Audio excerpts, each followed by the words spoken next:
The docking control officer at Centauri Prime Station stared at his display in disbelief. "Lucky break. Please confirm your status as a registered Coalition vessel." Captain Amanda Wrench Hayes leaned back in her command chair, a smile playing at the corner of her mouth. She'd heard this song and dance before. Transmitting credentials now. Control. Same ship, same captain, just a few minor modifications since our last visit. Minor modifications. The officer's voice cracked. Your power signature reads like 3 different species tech running simultaneously, and your hull configuration. He trailed off, presumably gaping at the patchwork of metals that made up the Lucky Break's exterior.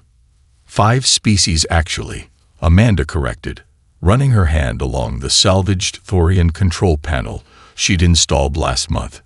6 if you count the coffee maker we rebuilt using parts from that abandoned Merskari scout ship. The Lucky Break was a salvage vessel that looked like it had been assembled by throwing random spacecraft parts into a tornado.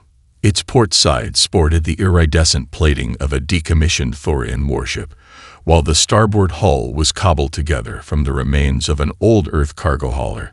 The bridge module had once belonged to a luxury passenger liner, though now it was reinforced with structural elements that Amanda's crew had scavenged from a dozen different shipwrecks.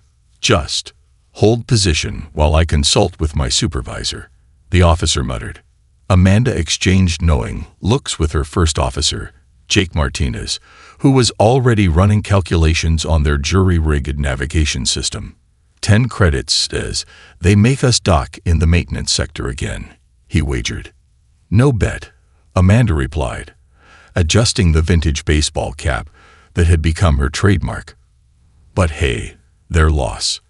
Maintenance sector's closer to the parts market anyway. The ship's internal comm crackled to life with Chief Engineer Maya Watson's voice. "Captain, the primary reactor's getting tetchy again. That Silaxian power core we installed is playing havoc with the Earth Tech cooling system. Can you sweet-talk it into behaving for another hour?" "Already on it. Rerouting power through the secondary systems we salvaged from that abandoned mining rig. It's not pretty, but it'll hold." That was the Lucky Break's motto. Not pretty, but it'll hold. While other ships in the Coalition fleet prided themselves on their sleek lines and matching components, Amanda's vessel was a testament to human ingenuity and the art of making disparate pieces work together. Every mismatched panel and cross-wired system told a story of survival and innovation. The docking control officer finally returned, his voice resigned. "Lucky Break, you're cleared for docking in Maintenance Bay 17. Please, try not to break anything this time." That loading crane was defective, and you know it, Amanda protested, but she was already guiding her ship toward the designated bay. Through the bridge viewport, she could see the pristine Coalition warships and gleaming commercial vessels that occupied the prime docking spaces. Their crews would look down their noses at the Lucky Break, make jokes about the space garbage SCO and its eccentric captain. Let them laugh. Amanda had built something unique, a ship that could integrate technology from any species, that could adapt to almost any situation because it wasn't bound by traditional design philosophy.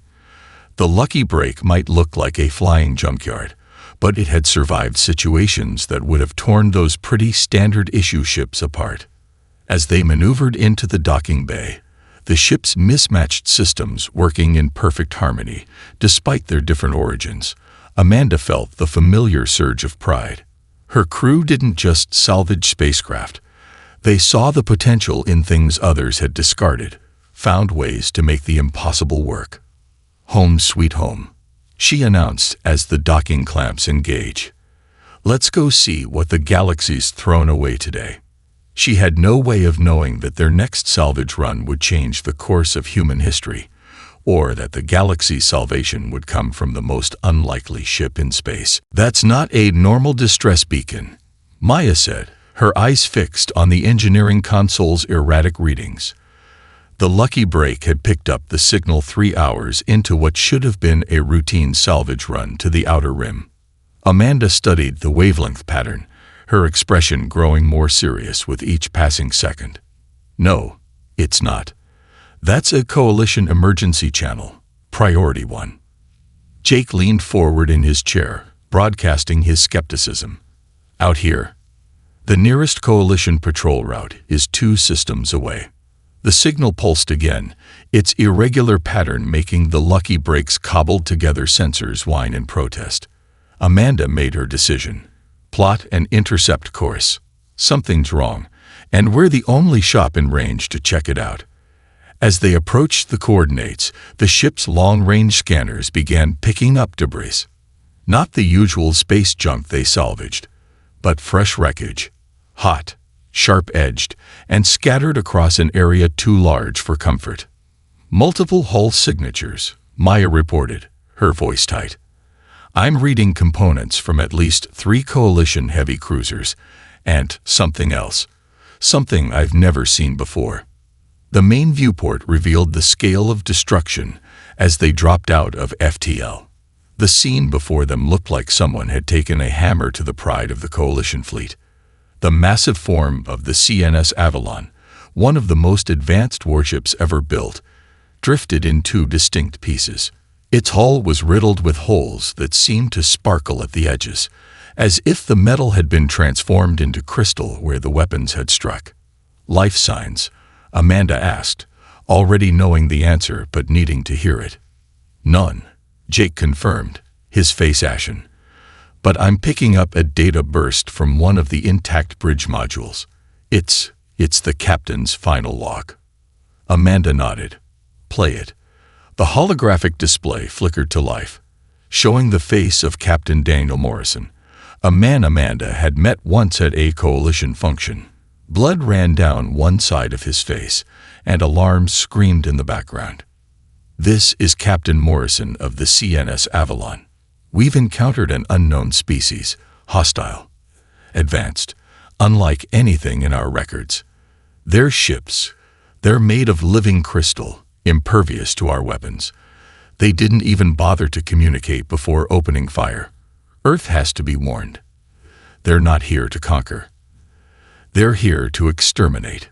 Their course, the transmission crackled with interference. They're headed straight for the core systems. God help us all.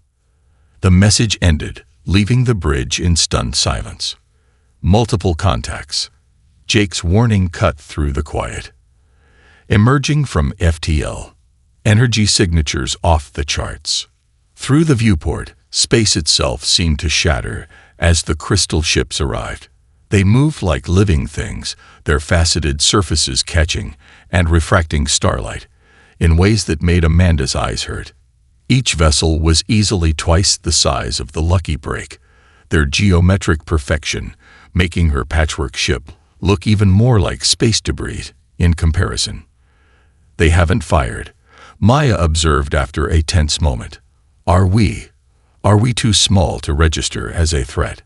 Amanda watched as one of the crystal ships passed within kilometers of their position, its sensors sweeping the area but seemingly sliding right past the lucky break. They're looking for military vessels, standardized configurations. We're just background noise to them.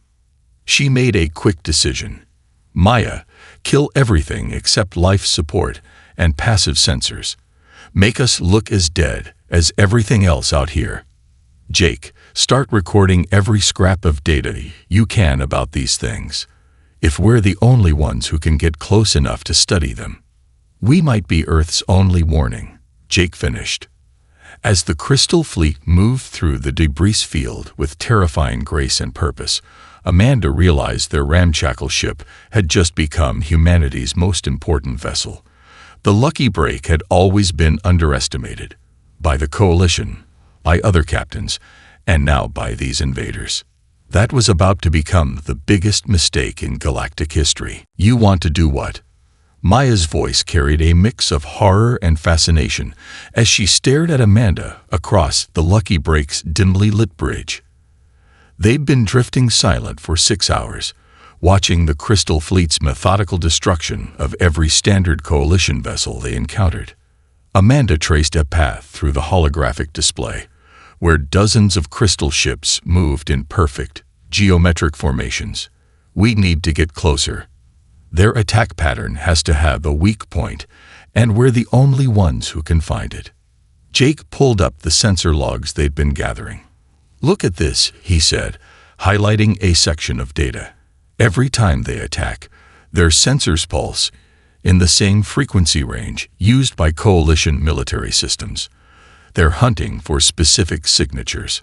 And we don't have any of those signatures," Maya finished, understanding dawning in her eyes. "Because nothing about this ship matches any standard configuration." Amanda grinned. "We're not just a mess. We're the perfect mess. Jake, fire up that salvaged Thorian engine, but keep the Earth power core running too. Maya, I want you to deliberately misalign the power signatures. Make us look like we're falling apart." "Captain," Maya said with a straight face, "we are falling apart." "Then it should be easy." The lucky break crept forward, its mismatched systems creating an energy profile that looked like random space debris to the crystal ship's sophisticated scanning arrays. They passed within 5 kilometers of one of the massive vessels, close enough to see the way its surface shifted and flowed like living glass. "Recording everything," Jake reported, his fingers dancing across his console. "Their hull configuration is changing based on some kind of internal rhythm. It's like they're breathing." A sudden alert flashed across their screens as a new coalition ship dropped out of FTL nearby. A sleek corvette that immediately began broadcasting identification codes. "No," Amanda whispered, knowing what was coming. The crystal ships reacted instantly, their formation shifting with horrible grace. Energy beams lanced out, and the corvette's standard issue shields shattered like sugar glass. The attack was perfect, precise, and utterly lethal. But in that moment of violence, Amanda saw something. "Maya, are you seeing this? Look at their power distribution when they fire." Maya was already analyzing the data. The crystalline structure. It has to maintain perfect symmetry to channel their weapon energy. Even a minor disruption in the pattern could shatter the whole system. Amanda finished. "Jake, start compiling everything we've learned. The second we get a clear shot at the comms buoy network, we're broadcasting this to every coalition ship we can reach." A massive crystal vessel passed directly overhead, its scan beams sweeping through the lucky break without registering their presence. The view through the bridge viewport was both beautiful and terrifying, like being under a wave of living diamond that could choose to crash down at any moment. "We need to get back to Earth," Jake said, his voice low. "With this data, maybe they'll have a chance to prepare." Amanda shook her head. "Earth's too far. But I've got a better idea." She pulled up a star chart, indicating a point near the edge of coalition space. The salvage fleet gathering. Hundreds of ships like ours. Old, broken, modified beyond recognition. If these crystal ships can't see us, they won't see any of the salvage fleet either, Maya realized. We could build an entire ghost army. First, we have to get there. Amanda settled into her command chair, her expression set with determination. "Maya, keep our systems as unstable as you can make them without actually killing us. Jake, plot us a course that looks like random drift. We're going to dance through their kill zone, and we're going to do it by being the one thing they never expected to face." "What's that?" Jake asked. Amanda's smile was fierce. "A ship that breaks all the rules they think the universe has to follow. Sometimes, being a mess is the best thing you can be." The lucky break began its dangerous journey, slipping between the crystal ships like a ghost, its very imperfection becoming its greatest shield. They had a long way to go, but they had something the enemy couldn't understand. the human ability to turn chaos into an art form. The salvage fleet gathering point was usually a chaotic assembly of mismatched ships. Today, it was a war council. Amanda stood before the assembled captains in the station's largest hangar bay, her holographic presentation showing the Crystal Fleet's devastating attacks. The crowd of salvage captains and engineers watched in stunned silence as Coalition warships were torn apart like paper. "They hunt perfect patterns," she explained, highlighting the sensor data the Lucky Break had gathered. Standard military configurations, regulation power signatures, uniform hull designs, everything the Coalition values. These things target. Captain Marcus Rodriguez of the spare parts spoke up first. "But not us. Not our ships." "Exactly." Amanda smiled. "We're not just survivors anymore. We're the only fleet that can fight back. But first, we need to make our ships even messier." The next 12 hours became a frenzy of organized chaos. Every salvage ship had its own collection of mismatched parts and jury-rigged systems, but under Amanda's guidance, they began to weaponize their irregularity. Maya led teams of engineers in deliberately cross-wiring power systems. "The key is to make every ship's signature unique," she explained, while helping modify a converted mining vessel. If two ships look too similar, even in their chaos, the crystals might spot the pattern. Jake worked with the navigation teams, teaching them how to move like debris while actually following coordinated attack plans. "They expect mathematical precision," he told his students, "so we'll give them drunken ballet instead." In the midst of the preparations, a Coalition military vessel arrived. The destroyer Righteous Fury, responding to the Lucky Break's data broadcast. Its captain, William Stone, watched the modifications with barely concealed horror. "This is madness," he declared, confronting Amanda as she supervised the installation of a Zalaxian power core into what had once been a luxury yacht. "You're turning perfectly good ships into survivors," Amanda finished. "Your perfect warships are being slaughtered out there. We're offering you a way to fight back." Stone's expression hardened. "By becoming like you, abandoning every standard and protocol. By adapting." Amanda gestured to where his crew was already quietly taking notes on the modifications. "Your choice, Captain. Keep your pride, or keep your ship and crew alive." The debate ended abruptly as emergency alerts blared through the station. Crystal ships had been detected at the edge of the system. "Time's up," Amanda announced over the fleet-wide channel. "Everyone who's ready, launch now. Formation Charlie Omega 7. The one that looks like we don't have a formation at all." 73 ships of all shapes and sizes lifted off, each one a unique violation of engineering principles. The Righteous Fury remained docked, its captain still wrestling with his decision. As the fleet moved to intercept the crystal ships, Amanda broadcast one final message. "Remember, we're not a proper fleet. We're not soldiers. We're the people who take broken things and make them work again. Today we're going to break their perfect world and show them how beautiful chaos can be." The first engagement was about to begin, and the crystal ships were about to learn that humanity's greatest weapon wasn't their technology or their training. It was their ability to break every rule in the book and still come out flying. As the Lucky Break led its unlikely armada into battle, Amanda thought about all the times she'd been laughed at for her unorthodox methods. She wasn't just fighting for Earth now. She was fighting to prove that sometimes the best way to save the galaxy was to stop trying to make everything perfect. The first battle had been nothing short of miraculous. The crystal ships, for all their deadly grace, simply couldn't track the salvage fleet's chaotic movements. Their perfect formations broke apart as they tried to target ships that refused to follow any predictable pattern. But Amanda wasn't celebrating. Something about the enemy's reactions had been nagging at her since the fight. "Play back that sensor recording again," she told Maya. studying the holographic display of a disabled crystal ship. They'd managed to crack one by creating an asymmetrical energy pulse, using 3 salvage ships with mismatched power cores. "Look at the energy patterns," Maya said, highlighting a strange fluctuation.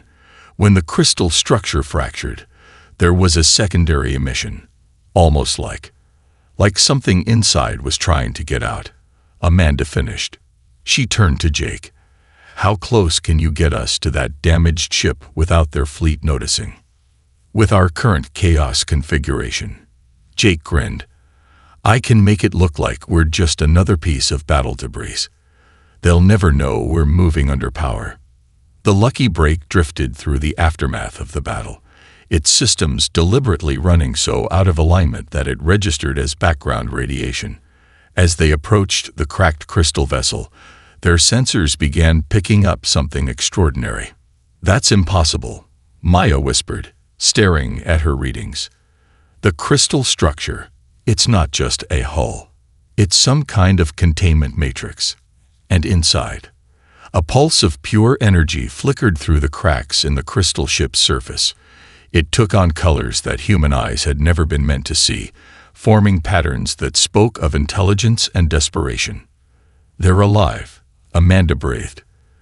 "The energy beings inside, they're the real pilots. The crystal ships aren't vessels, they're prisons." As if responding to her words, the energy beam pulsed again. This time, their jury-rigged communication array picked up a signal unlike anything they'd ever encountered. It wasn't sound or text, but pure emotional concepts translated into data. Pain, imprisonment, endless years of forced perfection. "The crystals," Maya said, her engineering mind racing ahead. "They're not just physical constraints. They're behavioral programming. Force the energy beings to operate with perfect symmetry, perfect order, perfect obedience," Jake added, his face grim. "Someone took these beings and turned them into living weapons by trapping them in geometric prisons." The energy beings' next transmission carried images, a race of crystalline entities, obsessed with order, who had found these free-flying energy beings and decided to perfect them. The crystal ships were both cages and conditioning tools, forcing their prisoners to act with the same rigid patterns as their captors. "That's why our chaos works against them," Amanda realized. "We're not just confusing their targeting systems, we're showing them that imperfection is possible. Every time we fight them with our mismatched ships, we're proving that their prison isn't the only way to exist."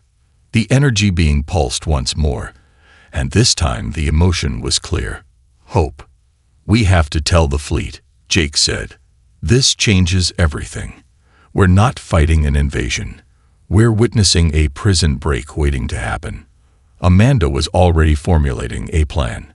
"Maya, can you analyze the crystal structure's resonance patterns?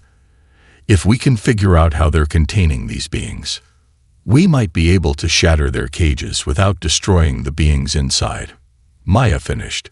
"But Captain, if we free them, then we'd better hope they're grateful," Amanda said. "Because right now we're looking at the biggest jailbreak in galactic history." She watched as the energy being continued to pulse within its damaged prison, its light seeming to reach out toward their chaotic little ship. The Lucky Break had always been good at breaking the rules. Now it was time to break something even bigger.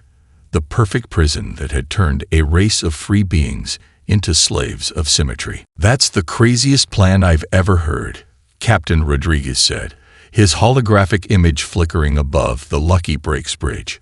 "We're going to turn our ships into giant lockpicks. Technically, we're turning them into resonance disruptors," Maya corrected, pulling up the schematics she'd developed. "Every crystal prison has a perfect geometric pattern. We're going to make them just imperfect enough to crack." The salvage fleet had gathered in the shadow of a gas giant, hidden from the crystal ship's perfect but limited scanning patterns.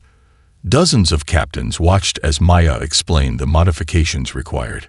"The energy beings aren't just prisoners," Amanda added. "They're artists, explorers, Everything the crystal entities tried to stamp out. And based on the communications we've had, they want to help us once they're free. If we survive long enough to free them, Jake muttered, still working on the navigation calculations. The plan required their ships to get dangerously close to the crystal fleet. The next few hours were a blur of controlled chaos. Every ship in the fleet had to be modified, their already mismatched systems tuned to generate specific frequencies that would disrupt the crystal prison's integrity. Maya's design was brilliantly simple. They would turn their ship's imperfections into a symphony of destruction. Remember, Amanda broadcast to the fleet, "We're not trying to destroy the ships. We're trying to break just enough of the pattern to let the energy beings free themselves. Too much force, and we could kill them instead of liberating them." The lucky break led the first wave, its hodgepodge of systems now singing with deliberate discordance. They approached the crystal fleet from multiple vectors, each ship moving in seemingly random patterns that were actually carefully choreographed. The first crystal ship they targeted reacted exactly as Maya had predicted. The resonance waves from the salvage ships created microscopic imperfections in its structure, tiny flaws that began to spread like cracks in ice. "It's working," Maya shouted, watching her instruments. "The prison matrix is destabilizing." Through the bridge viewport, they watched as the crystal ship's perfect surface began to ripple. Light leaked through the growing cracks, and then, in a moment of breathtaking beauty, the energy being within burst free. It soared through space like living lightning, its form shifting through colors that made Amanda's eyes water. For a moment, it hung there, testing its freedom. Then it turned, and to everyone's amazement, dove straight into the lucky break's hull. Alarms blared as the ship's systems surged with power. Displays flickered, and for a terrifying second, Amanda thought they'd made a terrible mistake. Then, the energy being's thoughts touched their minds. "Thank you," it communicated, not in words, but in pure concepts of gratitude and joy. "Your beautiful chaos has shown us the way. Let us show you what we can do together." The lucky break's systems stabilized, but now they hummed with impossible power. The energy being had integrated itself with their patchwork technology, turning their weaknesses into strengths. Where their systems had been mismatched, the being's energy now flowed through the gaps, creating something entirely new. "Well," Amanda said, a smile spreading across her face, as she felt the ship respond to her controls with newfound grace, "I think we just invented a whole new class of starship." Across the battlefield, more crystal ships were cracking, their energy being pilots breaking free and joining with the salvage fleet's vessels. Each union created something unique. No two ships exactly alike, each one a perfect expression of ordered chaos. The crystal entity's remaining ships formed up, their perfect formations now looking less like strength and more like the bars of a prison. They had never considered that their greatest weapons might choose freedom over perfection, or that the very flaws they despised would become the key to their defeat.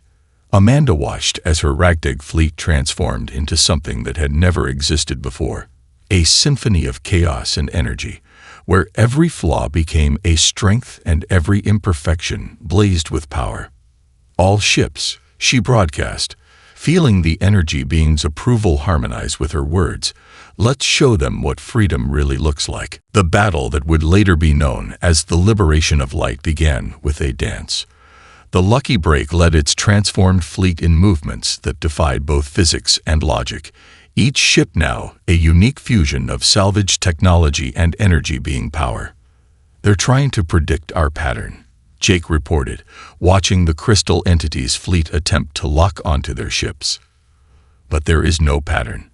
Every ship is moving according to its own internal chaos."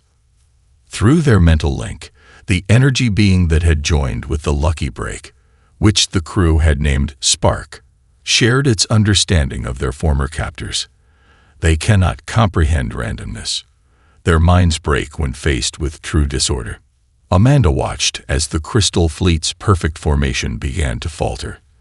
Their usual surgical precision gave way to hesitation as they faced an enemy that refused to follow any recognizable strategy.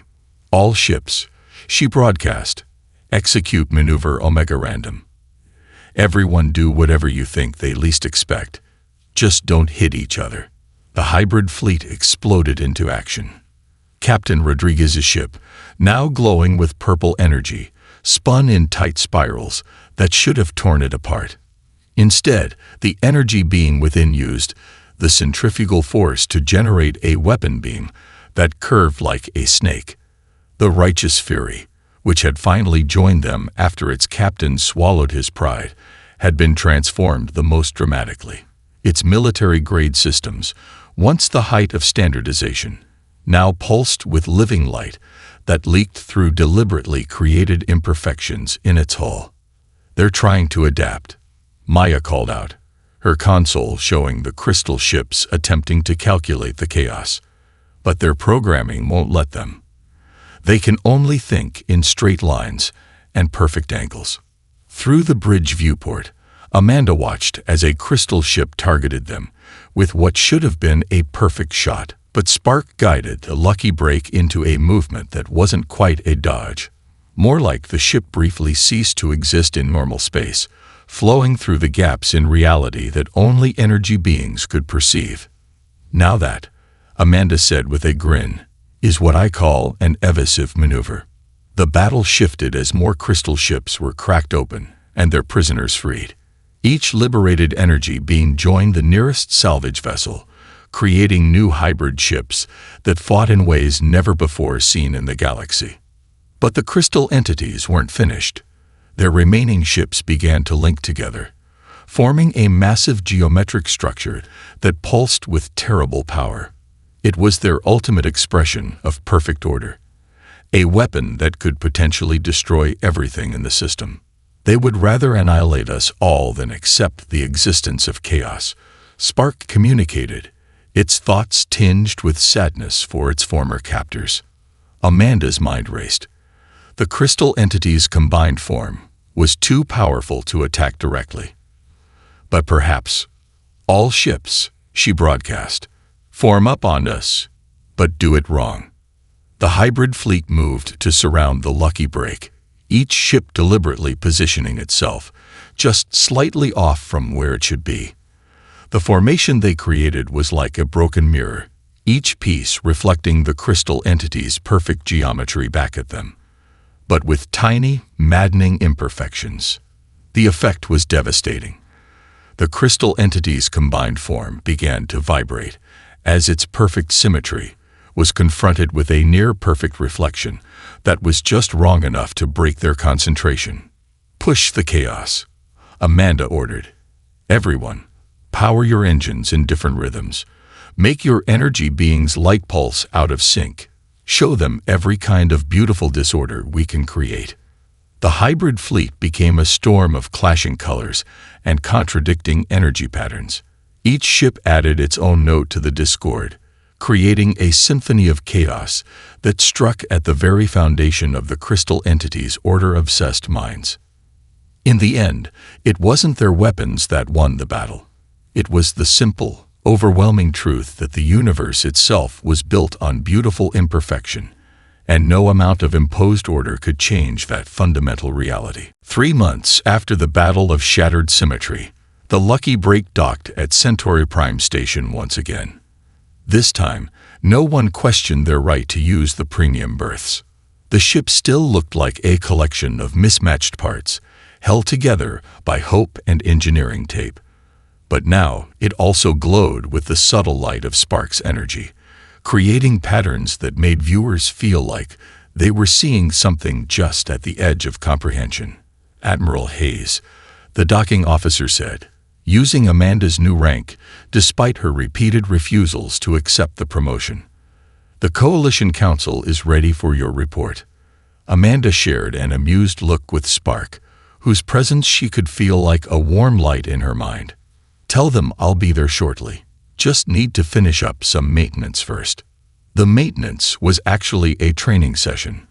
The Lucky Break's hangar bay had been converted into a classroom where energy beings and human engineers worked together, learning from each other's perspectives on space, technology, and the nature of reality itself. The key, Maya was explaining to a group of coalition engineers and 3 glowing energy beings, is to stop thinking of systems as either working or broken. Sometimes a break is just a different kind of connection. The liberation had changed everything. The crystal entities, their perfect worldview shattered by defeat, had retreated to their home system to reconsider their understanding of the universe. The freed energy beings, nearly 1,000 strong, had chosen to stay with the ships that had helped liberate them. "Captain," Jake called from where he was working with another group, "the new navigation charts are ready. The energy beings have mapped regions of space we never even knew existed." Amanda nodded, watching as an energy being demonstrated how to perceive the hidden currents of spacetime that flowed between stars. The being's human students couldn't see the currents directly, but they were learning to build sensors that could track them, creating a whole new science of space travel. "Ready for the council meeting?" Jake asked as they walked to the station's conference center. "They're still pushing for standardization of the hybrid ships." Amanda laughed. "They don't get it, do they? Every ship has to be unique because every energy being is unique. You can't standardize freedom." The conference room was packed with coalition officials, military officers, and representatives from a dozen species. All of them wanted to understand and replicate the success of the salvage fleet's hybrid ships. "The technical specifications are available to everyone," Amanda told them, Spark adding subtle harmonics to her voice that made her words resonate with extra meaning. "But they won't help you much. The real secret isn't in the engineering. It's in the philosophy." She brought up a hologram of the Lucky Break, showing how its seemingly random construction created perfect spaces for Spark's energy to flow. "Stop trying to make everything perfect," she continued. "Start looking for the potential in what you think is broken. Every flaw is a doorway to something new, if you're willing to step through it." The Lucky Break's next mission would take them beyond known space, exploring the hidden realms that only the energy beings could perceive. They'd keep their salvage license, though. There were always more broken things to fix, more lost ships to find, more chaos to turn into something beautiful. As Amanda left the council chamber, she felt Spark's warm amusement at the officials' confusion. They were still trying to create a standard protocol for working with energy beings, still trying to put the infinite into a box. "They'll figure it out eventually," she told her friend and partner. "Or they won't. Either way, we'll be out there, finding new ways to break the rules."